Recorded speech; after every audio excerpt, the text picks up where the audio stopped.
بسم اللہ الرحمن الرحیم۔ برتھ ڈے کا کیا حکم ہے؟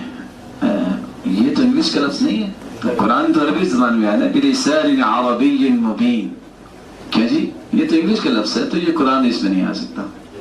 لیکن رسول اللہ صلی اللہ علیہ وسلم نے سوموار کے دن روزہ رکھا اور کیا فرمایا؟ اس دن میں پیدا ہوا تھا۔ تو یہ جو تصور ہے کیک کاٹنے کا، یہ تصور اسلام نے نہیں دیا۔ یہ تصور برتھ ڈے پہ خوشی ہوتی ہے کہ میں 1 سال کا ہو گیا، اس کا فکر کرنا چاہیے 1 سال میں زندگی سے کم ہو گیا۔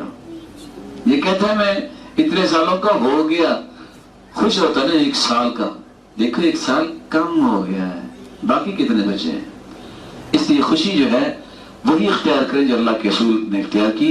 كان اذا اتاه امر يسر به خر ساجدا للہ، اللہ کے رسول کو جب بھی کوئی خوشی ملتی فوراً سجدے میں گر جاتے، اور جب بھی خوشی ملتی تو کہتے الحمدللہ الذی بنعمتی تتم الصالحات، اللہ تیرا شکر ہے جس کی توفیق سے مجھے نعمت ملی۔ وَكَانَ إِذَا حَزَبَهُ أَمْرٌ صَلَّى، جب آپ کو غم بھی ہوتا ہے تو آپ اس وقت نماز پڑھتے۔ تو خوشی اور غمی کا زاویہ ہونا چاہیے جو اللہ کے رسول نے اختیار کیا ہے۔ تو یہ جو خوشی کے زاویے ہیں یہ مغرب سے آئے ہیں، اور یاد رکھنا ہر روز سورج غروب ہوتے ہوئے کہتے ہیں دنیا والوں میں مغرب کو گیا تو غروب ہو گیا ہوں، مغرب کا سورج طلوع ہوگا قیامت کا دن، حتی تطلع الشمس من مغربها۔ جو اس مغرب کی طرف چلے گا اس کا ایمان غروب ہی ہوگا۔